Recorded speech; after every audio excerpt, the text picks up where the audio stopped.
4th October 2019 కేరళలోని కొడతాయి అనే village. ఒక చిన్న చర్చ్లా ఆ రోజు చాలా పబ్లిక్ గ్యాదర్ అయ్యారు. ఎందుకంటే ఆడ media coverage law forensic team and police వాళ్ళు ఊడ్చిపెట్టిన సమాధులు తవ్వుతున్నారు. 1-2 కాదు, 6 సమాధులు.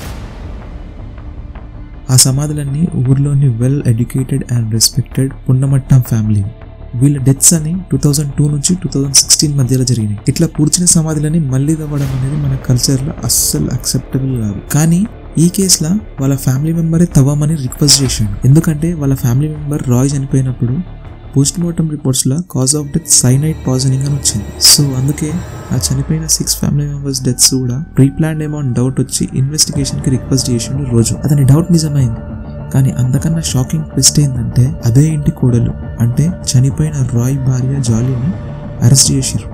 తను NIT కాలేజ్లో ప్రొఫెసర్ అండ్ 2 పిల్లల తల్లి. అంత రెప్యుటేషన్ ఉన్న కాలేజ్లో ప్రొఫెసర్, అంత వెల్ ఎడ్యుకేటెడ్ ఉమెన్ ఇట్లా చేసిందంటే ఆ టైంలో కంట్రీ మొత్తం షాక్ అయిపోయింది. కానీ నిజంగానే ఈ 16 ఇయర్స్లో జరిగిన ఈ డెత్స్ వెనుక ఉన్నది జాలీ అయినా, ఒకవేళ తనే అయినా 16 ఇయర్స్ తర్వాత ఊడ్చిపెట్టిన సమాధులు తవ్వే అంత లేట్ ఎందుకు అని ఎట్లా తెలిసింది? వీడియో మొత్తం చూడండి. ఎందుకంటే నెట్ఫ్లిక్స్లో కూడా ఈ కేసు పైన ఉన్న డాక్యుమెంటరీలో వాళ్ళు మిస్ అయిన కొన్ని లూప్ హోల్స్ని మన ఈ వీడియోలో మిస్ కానీ. నా పేరు విశాల్ రాయ్ అండ్ మీరు చూస్తున్నది కొడతాయిలోని పున్నమట్టం ఫ్యామిలీలో అన్నమ్మ థామస్ ఒక స్కూల్ టీచర్ అండ్ తన భర్త టామ్ థామస్ ఎడ్యుకేషన్ డిపార్ట్మెంట్ లో ఎంప్లాయీ. వీళ్ళకి 3 పిల్లలు. పెద్ద కొడుకు రాయ్ థామస్, రోజో థామస్ అండ్ ఒక అమ్మాయి రెంజీ విల్సన్. వీళ్ళ ఫ్యామిలీలో ఎడ్యుకేషన్ కి అండ్ కెరియర్ కి చాలా ఇంపార్టెన్స్ ఇస్తుండే. పెద్ద కొడుకు థామస్ వాళ్ళ పేరెంట్స్ తోనే కేరళలో ఉంటుండే. వాళ్ళ అంకుల్ మాథ్యూ పార్టీలో ఫస్ట్ టైం జాలీని కలిసిండు రాయ్. జాలీ మాథ్యూ అంకుల్ వాళ్ళ బొమ్మర్ది కూతురు. ఆ పార్టీ నుండే వాళ్ళ కనెక్షన్ స్టార్ట్ అయింది. జాలీ వాళ్ళ ఫ్యామిలీ అగ్రికల్చరల్ బ్యాక్గ్రౌండ్. అందుకే వీళ్ళిద్దరు ఫ్యామిలీస్ కి చాలా డిఫరెన్సెస్ ఉన్నాయి. అందుకే రాయ్ ఫాదర్ టామ్ కి ఈ సంబంధం ఇష్టం లేదు. కానీ రాయ్ ఏమో జాలీ కోసం చాలా సీరియస్ ఉన్నాడు. వాళ్ళ ఫాదర్ తో తను వెల్ ఎడ్యుకేటెడ్ అని, PG కంప్లీట్ చేసిందని చెప్పి కన్విన్స్ చేసిండు. వాళ్ళ పేరెంట్స్ కూడా పెళ్లికి ఒప్పుకున్నారు అండ్ 1997లో వాళ్ళిద్దరు పెళ్లి చేసుకున్నారు. పెళ్లి తర్వాత జాలీ అందరితో బాగా కలిసిపోయింది. ఆ విషయం అందరికి మంచిగా అనిపించింది. జాలీ చాలా రిలీజియస్ కూడా. డైలీ చర్చ్కి పోవడం చూసి చుట్టుపక్కల వాళ్ళు కూడా ఆమెను మెచ్చుకుంటుండే. కానీ ప్రాబ్లం ఏంటి స్టార్ట్ అయిందంటే జాలీ బాగా చదువుకున్న అమ్మాయి కాబట్టి వాళ్ళ అత్త అన్నమ్మ జాలీని జాబ్ చేయమని ప్రెజర్ చేసింది. కానీ జాలీకి ఇంట్లో పనులు చేసుకోవడమే కంఫర్ట్ అనిపించింది. ఇట్లా ఊకే జాబ్ చేయమని ప్రెషర్ చేయడం జాలీకి నచ్చలేదు. దీనికోసం ఇంట్లో గొడవలు స్టార్ట్ అయినాయి. అది ఇయర్ 2002. ఇంట్లో అందరు సరదాగా టైం స్పెండ్ చేస్తున్నప్పుడు రెంజీ అమ్మ పడిపోయింది అని గట్టిగా అరిచింది. అప్పుడు అందరూ ఆ రూమ్ కురుకొచ్చారు. అప్పటికే అన్నమ్మ ఫేస్ రెడ్గా అయింది అండ్ బాడీ కూడా చేంజ్ అయిపోయింది. వెంటనే తను హాస్పిటల్కి తీసుకెళ్ళారు. కానీ తీసుకుపోయిన 5 minutesకే తను చనిపోయిందని చెప్పారు డాక్టర్స్. అన్నమ్మకి కొన్ని ఓల్డ్ ఏజ్లో వచ్చే హెల్త్ ఇష్యూస్ ఉండడం వల్ల తనకి హెరిడిటరీ స్ట్రోక్ వచ్చి చనిపోయిందని కన్ఫర్మ్ చేశారు డాక్టర్స్. సడన్గా ఇట్లా అయ్యేసరికి ఫ్యామిలీతో పాటు ఊరంతా చాలా షాక్ అయ్యారు. ఈ ఇన్సిడెంట్ తర్వాత జాలీ బిహేవియర్లో చాలా చేంజెస్ గమనించింది రెంజీ. ఇంటి బాధ్యతలన్నీ అన్నమ్మ లెక్కనే చేయడం స్టార్ట్ చేసింది జాలీ. అన్నమ్మకి ఉన్న రెస్పెక్టే తనకు కూడా కావాలంటే అన్నమ్మ లాగానే ఈమె కూడా టీచర్ జాబ్ చేయాలని ఫిక్స్ అయింది. అందుకే ఒకరోజు జాలీ NITలో గెస్ట్ లెక్చరర్గా జాబ్ వచ్చిందని, 40,000 శాలరీ అని తన మామ టామ్తో చెప్పింది. NIT లాంటి పెద్ద ఇన్స్టిట్యూట్లో జాబ్ రావడం వల్ల జాలీ రెస్పెక్ట్ చాలా పెరిగింది. కొన్ని రోజుల తర్వాత MS మాథ్యూ, అన్నమ్మ మేనల్లుడు అండ్ రాయ్ కజిన్, అతను జాలీని కలవడానికి వాళ్ళ ఇంటికి రావడం చాలా ఎక్కువైంది. MS మాథ్యూ గోల్డ్ షాప్లో సేల్స్ మ్యాన్. జాలీ ఇంకా మాథ్యూ చాలా క్లోజ్ అయ్యారు. వీళ్ళిద్దరు ఇట్లా క్లోజ్ అవ్వడం జాలీ వాళ్ళ మామ టామ్కి అస్సలు నచ్చలేదు. జాలీని అతన్ని కలవకు అని చెప్పిండు. కానీ అయినా కూడా జాలీ సీక్రెట్గా మాథ్యూని కలుస్తూనే ఉంది. Year 2008. Tom every evening energy కోసం ఒక మష్రూమ్ క్యాప్సూల్ తీసుకునేవాడు. ఆ రోజు కూడా జాలీ వాళ్ళ మామకి మష్రూమ్ క్యాప్సూల్ ఇచ్చింది. అది తీసుకోగానే టామ్కి అంత గాబరైంది. వాష్ బేసిన్ దగ్గరికి పోయి అట్లనే పడిపోయాడు. జాలీ తన నేబర్స్ హెల్ప్తో వాళ్ళ మామని హాస్పిటల్లో అడ్మిట్ చేసింది. కానీ అడ్మిట్ చేసిన కొద్దిసేపటికే టామ్ చనిపోయాడు. డాక్టర్స్ ఇది హార్ట్ అటాక్ అని చెప్పడంతో ఎవరు పోస్ట్ మార్టం కోసం అడగలేదు. అండ్ అన్నమ్మ ఇంకా టామ్ డెత్కి మధ్యలో 6 years గ్యాప్ ఉండడం వల్ల ఆబ్వియస్గా ఎవరికి డౌట్ రాదు. టామ్ చనిపోయినాక ఒక 2 yearsకి రాయ్ బిజినెస్లో చాలా లాస్ వచ్చింది. రాయ్ తన వైఫ్ జాలీతో కలిసి వీలునామా పేపర్స్ తీసుకొని రెంజీ ఇంకా రోజో దగ్గరికి వెళ్ళాడు. ఆ డాక్యుమెంట్స్లో టామ్ ఆ ప్రాపర్టీ మొత్తం రాయ్ ఇంకా జాలీ పేరు పైనకి ట్రాన్స్ఫర్ చేసినట్టు ఉంది. రెంజీ ఆ డాక్యుమెంట్స్ ని కరెక్ట్ గా అబ్జర్వ్ చేస్తే తెలిసింది ఆ documents law stamp papers and witness signatures లేవని. అది అడిగితే ఏం ఆన్సర్ చేయకుండా అక్కడ నుంచి వెళ్ళిపోయారు వాళ్ళిద్దరు. వాళ్ళు పోయే ముందే ఆ డాక్యుమెంట్స్ ఫోటో కాపీ తీసుకొని పెట్టుకుంది రెంజీ. దాని తర్వాత చాలా రోజులకి జాలీ రెంజీ థామస్ కి కాల్ చేసి నేను ఇంకా రాయ్ విడిపోవాలనుకుంటున్నాము, డైవర్స్ తీసుకోవాలనుకుంటున్నాము అని చెప్పింది. ఇది జాలీకి మాథ్యూతో ఉన్న అఫేర్ వల్ల కావచ్చు, లేదంటే రాయ్ డౌన్ఫాల్ వల్ల కూడా అవ్వచ్చు. ఇయర్ 2011 ఎవ్రీడే లాగానే జాలీ రాయ్ కోసం డిన్నర్ ప్రిపేర్ చేసింది. రైస్ ఇంకా చెన్నా కర్రీ. డిన్నర్ చేసిన కొద్దిసేపటికే రాయ్కి చాలా అనీజీగా అనిపించింది. జల్దీ బాత్రూంలో పోయి డోర్ పెట్టేసుకున్నాడు. తర్వాత జాలీ ఎంత పిలిచినా కానీ డోర్ తీయలేదు. అప్పుడు జాలీ నేబర్స్ హెల్ప్ తోని డోర్ బలగొట్టి చూస్తే రాయ్ పడిపోయి ఉన్నాడు అండ్ రాయ్ నోట్లో నుంచి నురుగు వస్తుంది. అప్పటికే అంకుల్ మాథ్యూ కూడా ఆ ప్లేస్కి వచ్చి వెంటనే హాస్పిటల్కి కూడా తీసుకుపోయాడు. కానీ వాళ్ళ డాడీ టామ్ లాగానే రాయ్ కూడా కొద్దిసేపటికి చనిపోయాడు.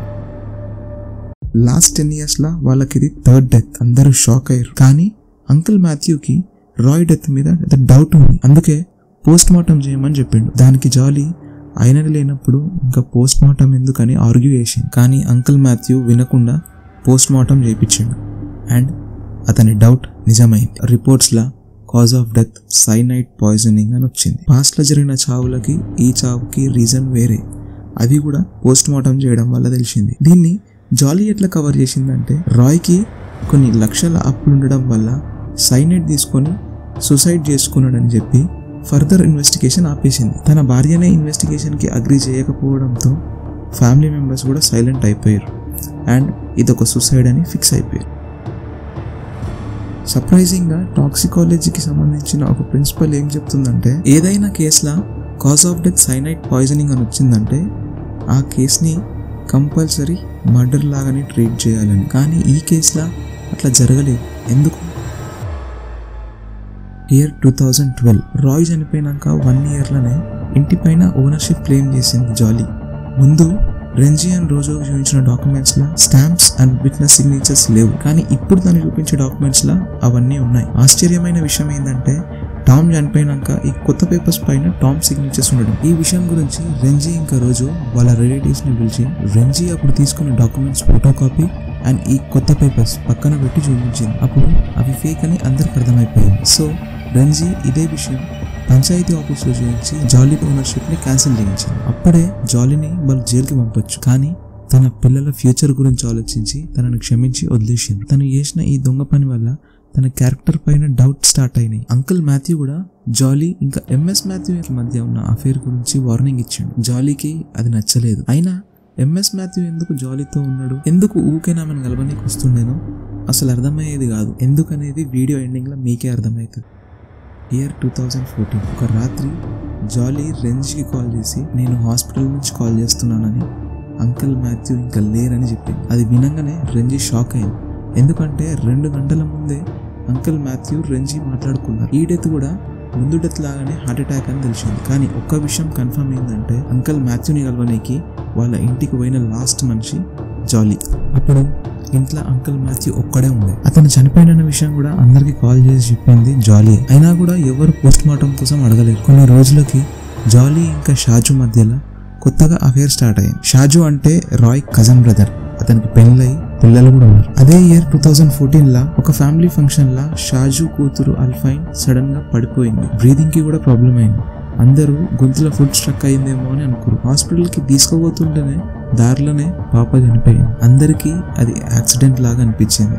సో ఎవరు పోస్ట్ మార్టం కోసం అడగలేదు. పాప చనిపోయిన తర్వాత తన మదర్ సిలి చాలా డిప్రెషన్లోకి పోవడం వల్ల జాలీకి చాలా క్లోజ్ అయింది. ఇయర్ 2016 తెమ్మసరి డెంటల్ క్లినిక్. సిల్లీ ఇంకా షాజుతో జాలీ కూడా లాబీలో వెయిట్ చేస్తూ ఉంది. కొద్దిసేపటికి సిల్లీకి అటాక్ వచ్చి హాస్పిటల్కి పోయేలోపే చనిపోయింది. రిపోర్ట్స్ ప్రకారం ఈ ఇన్సిడెంట్ కి కొంచెం ముందే సిల్లీకి వాళ్ళ మామ యూజ్ చేసిన అవే మష్రూమ్ క్యాప్సూల్స్ ఇచ్చింది అండ్ అవిట్లా ముందే సైనైడ్ మిక్స్ చేసి పెట్టింది. ఈ కేసులో డాక్టర్స్ పోస్ట్ మార్టం చేయాలని చెప్పారు. కానీ ఆశ్చర్యపోవాల్సిన విషయం ఏంటంటే తన హస్బెండ్ షాజుయే మా ఫ్యామిలీలో ఇట్లాంటివి కుదిరాయని పోస్ట్ మార్టం వద్దని చెప్పాడు. షాజు మాట్లాడేది వింటుంటే తను కూడా జాలీ ప్లాన్ లా కలిసి ఉన్నాడా అనిపిస్తుంది. సిల్లీ ఫ్యూనరల్ లా అరేంజ్మెంట్స్ అన్ని జాలీ చేయడం రెంజీ థామస్ గమనించింది. నిజానికి అప్పుడు జాలీ చాలా హ్యాపీగా ఉన్నట్టు కనిపించింది. అందుకే రెంజీకి డౌట్ స్టార్ట్ అయింది. ఈ డెత్స్ అన్నిటి వెనకాల జాలీ చెయ్యి ఉండి ఉంటుందా అని. అది నిజమని చెప్పడానికి రెంజీ దగ్గర ఏం ఆధారం లేదు.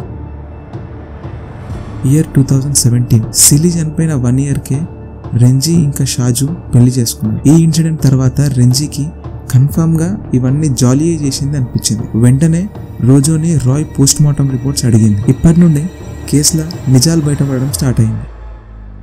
ఆ పోస్ట్ మార్టం రిపోర్ట్స్ లా Roy death timing night 11:30 PM కని రెంజీ గమనించింది. సో సైనైడ్ ఎట్లాంటి పాయిజన్ అంటే అది బాడీలోకి ఎంటర్ అయిన వెంటనే రియాక్ట్ కావడం స్టార్ట్ అవుతుంది. ఆ పోస్ట్ మార్టం రిపోర్ట్స్ ప్రకారం రాయ్ తిన్న ఫుడ్ అసలు అరగలేదు. రైస్ అండ్ చెన్నా కర్రీ ఏదైతే జాలీ రాయ్ చనిపోయిన రోజు డిన్నర్కి ప్రిపేర్ చేసిందో అవి. దాని అర్థం ఆ పాయిజన్ రాత్రి తిన్న ఫుడ్లో మిక్స్ చేసిందని. కానీ ఆ రోజు అసలు రాయ్ డిన్నర్ చేయలేదని రెంజీకి చెప్పింది జాలీ.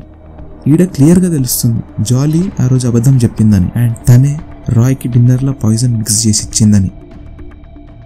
రెంజీ థామస్ కొందరు పోలీస్ ఆఫీసర్స్ని కలిసి తనకున్న డౌట్స్ అండ్ స్పెక్యులేషన్స్ని చెప్పింది. ఇప్పుడు ఈ కేసులో చాలా అన్ఎక్స్పెక్టెడ్ విషయాలు తెలుస్తాయి. పోలీసులు ఒక 10 members టీమ్ రెడీ చేసి ఫస్ట్ NITకి వెళ్ళారు. ఆడ ఇన్వెస్టిగేషన్లా అసలు NITలో జాలీ అనే పర్సన్ ఎవరు లేరని చెప్పారు. ఫర్దర్ ఇన్వెస్టిగేషన్లో తెలిసింది ఏంటంటే జాలీ జస్ట్ 12th పాస్ అంతే, మిగిలిన సర్టిఫికెట్స్ అన్ని ఫేక్. అప్పుడు ఈ ఇన్వెస్టిగేషన్లు ఇవన్నీ ఆపేయమని జాలీ రెంజీని బెదిరించింది. కానీ కర్మ అనేది ఉంటుంది, అది అందరికీ అప్లై అవుతుంది. అందుకే ఆ 6 సమాధులను దువ్వడానికి పోలీసులకి పర్మిషన్ వచ్చింది. అయినా కూడా ఈడ 2 ప్రాబ్లమ్స్ ఉన్నాయి. ఒకటి, రెంజీ ఇంకా రోజో డిసిషన్ కి వాళ్ళ రిలేటివ్స్ అందరూ అగెయిన్స్ట్ ఉండే, ఎందుకంటే సమాధులు దువ్వడం అనేది యాక్సెప్ట్ చేయలేరు. ఇంకా కొందరు అయితే ఇవన్నీ ఆపకపోతే చంపేస్తామని బెదిరించారు. కానీ రెంజీ ఇంకా రోజో మాత్రం అస్సలు వెనక దక్కకుండా చాలా స్ట్రాంగ్ స్టాండ్ తీసుకున్నారు. ఇక రెండో ఛాలెంజ్ ఏంటంటే ఆ సమాధులు చాలా పాతవి. సో కెమికల్ అనాలిసిస్ లా సైనైడ్ ట్రేస్ అవుతుందా అని డౌట్. ఎందుకంటే ఒక మనిషి ప్రాణం తీయడానికి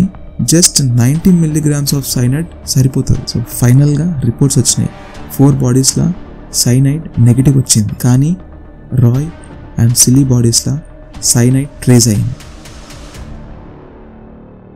ఇయర్ 2019 ఫైనల్ గా జాలీని అరెస్ట్ చేశారు అండ్ తన ఇంట్లో సైనైడ్ బాటిల్ దొరికింది. జాలీకి సైనైడ్ సప్లై చేసినందుకు MS మాథ్యూని కూడా అరెస్ట్ చేశారు. షాజు జాలీ కోసం డిఫెండ్ చేసిండు. రెంజీ థామస్ జాలీ 2 పిల్లల్ని తనతో పాటు తీసుకుపోయింది. 6 మర్డర్ ఛార్జెస్ విత్ 263 విట్నెసెస్ తో 6th March 2023లో ట్రయల్ స్టార్ట్ అయింది.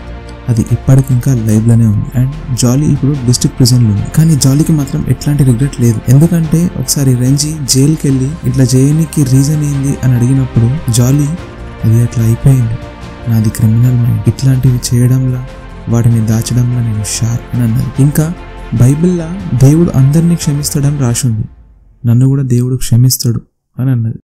ఈ కేసులో చాలా లూప్ హోల్స్ ఉన్నాయి. అన్నిటికన్నా ఫస్ట్ 6 deaths లా 5 deaths కి పోస్ట్ మార్టం చేయకపోవడం. ఓన్లీ రాయ్ చనిపోయినప్పుడు మాత్రమే పోస్ట్ మార్టం చేయించారు, అది కూడా అంకల్ మాథ్యూ ప్రెషర్ చేయడం వల్ల. కానీ అంకల్ మాథ్యూ చనిపోయినప్పుడు ఎవరు కూడా ఎందుకు పోస్ట్ మార్టం కోసం అడగలేదు? ఆల్రెడీ ఇట్లనే సడన్ గా ముందే 3 చనిపోయి ఉన్నారు, అయినా కూడా ఎందుకు అడగలేరు? నెక్స్ట్, అంకుల్ మాథ్యూకి జాలీ మీద డౌట్ ఉన్నాక కూడా ఎందుకు అంత క్లోజ్ రిలేషన్షిప్ మెయింటైన్ చేసిండు? జాలీకి MS మాథ్యూకి మధ్య అఫేర్ గురించి టామ్ థామస్ కి అండ్ అంకుల్ మాథ్యూకి ఇద్దరికి తెలుసు. అంటే ఈ విషయం అందరికి ఓపెన్ గా తెలిసినప్పుడు షాజు ఎందుకు జాలీని పెళ్లి చేసుకున్నాడు? అండ్ MS మాథ్యూ సడన్ గా సీన్ లో నుంచి ఎటుపోయిండు, అది కూడా సైనైడ్ సప్లై చేసుకుంటా ప్లాన్ లా పార్ట్ అయినోడు. షాజు అండ్ జాలీ అఫేర్ గురించి అందరికి తెలుసు. అట్లాంటప్పుడు సిలీకి వీళ్ళిద్దరి పైన ఎప్పుడు డౌట్ రాలేదా? అంతేకాకుండా వాళ్ళ పాప చనిపోయినప్పుడు ఇంకా క్లోజ్ అయింది. షాజు అన్నిట్లా జాలీని డిఫెండ్ చేయడం, వాళ్ళ పాప అల్ఫైన్ ఇంకా సిలీ చనిపోయినప్పుడు అది యాక్సిడెంట్ లాగా క్రియేట్ చేయడం, ఇదంతా ఒక పెద్ద గేమ్ ప్లాన్ లాగా అనిపిస్తుంది. ఏదో ఒక రకంగా షాజు కూడా జాలీ ప్లాన్ లా కలిసి ఉండొచ్చు. కానీ ఈ విషయం పైన ఫ్యామిలీకి గానీ పోలీసులకు గానీ క్లియర్ యాంగిల్ ఎందుకు లేదు? Last and most important part, పోలీసులకి జాలీ ఇంట్లో సైనైడ్ బాటిల్ దొరికిందని అన్నారు. 16 years నుంచి మర్డర్స్ చేసుకుంటా ఎవరికి తెలియకుండా దాచే అంత షార్ప్ పర్సన్ ఒక సైనైడ్ బాటిల్ అంత ఈజీగా దొరికేటట్టు పెట్టిందంటే కొంచెం షాకింగ్ అనిపించింది. మీ పాయింట్ ఆఫ్ వ్యూలా నిజం ఏమై ఉంటది అనుకుంటున్నారు? ఈ మర్డర్స్ అన్నిటి వెనకాల ఓన్లీ జాలీ ఒక్కతే ఉందనుకుంటున్నారా? లేదా ఇంకా కూడా బయటకి రావాల్సిన నిజాలు ఏమన్నా ఉన్నాయా?